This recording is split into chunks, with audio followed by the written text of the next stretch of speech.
আপনাদেরকে একটা জিনিস দেখাবো। জিনিসটা হলো এই জায়গাটা গোলাপ বাগান নামে পরিচিত।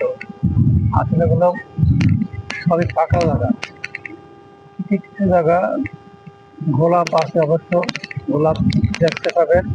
কিছু জায়গায় এরকম খালি মাঠ পাবেন। মনে করবেন যে গোলাপ বাগানে আসলেন, নিজের গ্রাম দেখা হলো। নিজের গ্রাম দেখা না হলে মনে করো এটা আমরা একটা গ্রামে আসছি। তাহলে মনে করবেন যে এইখানে আসলে এই প্রকৃতিগুলো আপনারা দেখতে পারবেন। কারণ এখানে গুলো অনেক সুন্দর একটা পরিবেশ, ভালোই লাগে। সুন্দর বাতাস, আলো বাতাস। তাছাড়া আজকে শনিবার দিন, অনেক রোদ ছিল, আবহাওয়াটা অনেক সুন্দর। আল্লাহ হাফেজ।